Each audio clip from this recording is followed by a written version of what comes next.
సాధారణంగా ప్రాంతాలని, రాజ్యాలని ఆక్రమించుకోవడం చూస్తూ ఉంటాం. కానీ సముద్రాన్ని ఆక్రమించుకొని వాటి మీద ఆధిపత్యం చూపించడం పూర్వం ఉండేవి. కానీ ఈ మోడర్న్ ఏజ్ లో కూడా చైనా లాంటి దేశాలు ఒక సముద్రాన్ని ఆక్రమించుకొని దాని మీద ఆధిపత్యం చూపించడానికి ట్రై చేస్తున్నాయి. ఇంతకీ అది ఏ సముద్రం? ఇవాళ మనం దాని గురించే తెలుసుకోబోతున్నాం. Welcome to TomTom facts. This is Vaishnavi.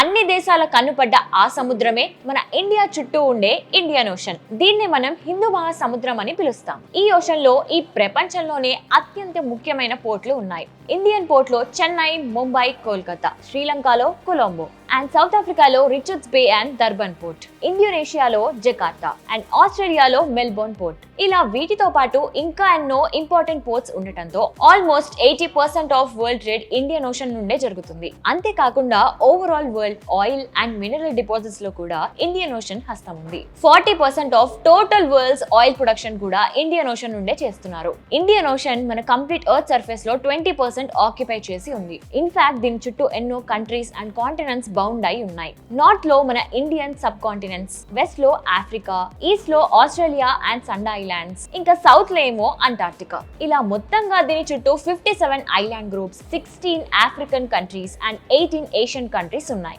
ఎన్నో చిన్న చిన్న పోర్ట్లు అండ్ పెద్ద పెద్ద దేశాలు కూడా నావిగేషనల్ ఆప్షన్స్ ద్వారా కనెక్ట్ అయి ఉన్నాయి. అందుకే ఈ ఓషన్ లో మెరైన్ ట్రాఫిక్ ఎక్కువ అండ్ వరల్డ్ ట్రేడ్ కి ఈ ఓషన్ చాలా క్రూషియల్. అన్ని ఓషన్స్ లో లాగా ఈ ఓషన్ లో కూడా మెరైన్ లైఫ్ ఎక్కువగా ఉంటుంది అనుకుంటే మీరు పప్పులో కాలేసినట్టే. యాక్చువల్ గా అన్ని ఓషన్స్ లో కల్లా మెరైన్ లైఫ్ తక్కువగా ఉండేది మన ఇండియన్ ఓషన్ లోనే, బికాస్ దాని టెంపరేచర్ లెవెల్స్ వల్ల. ఈ భూప్రపంచంలోనే అన్ని సముద్రాల కంటే హైయెస్ట్ టెంపరేచర్ ఉండేది మన ఇండియన్ ఓషన్ లోనే. అందుకే ప్లాంక్టన్ లాంటి స్పీషీస్ లు పెరగడానికి ఇది సరైన ప్లేస్ కాదు. ఇన్ఫాక్ట్ ఈ ఇండియన్ ఓషన్ లో unique chemical and physical properties ఉన్నాయి. ఈ వాటర్స్ కి హైయెస్ట్ నెగటివ్ బ్యాలెన్స్ తో పాటు దీంట్లో highest concentration of dissolve and floating hydrocarbons కూడా ఉన్నాయి. అంతేకాదు ఇండియన్ ఓషన్ లో టెక్టోనిక్ ప్లేట్ బౌండరీస్ కూడా ఉన్నాయి. అందులో మెయిన్ది రాడ్రిజియస్ ట్రిపుల్ పాయింట్. ఈ పాయింట్ లోనే Africa, Indo Australia and Antarctica continent plates కలుస్తాయి. ఇంకా ఈ సముద్రపు నీళ్లు ఎక్కువగా ఆవిరైపోవటం వల్ల ఇండియన్ ఓషన్ లో ఆక్సిజన్ కంటెంట్ చాలా తక్కువగా ఉంటుంది. మన హోల్ వరల్డ్ లో కంపేర్ చేసినా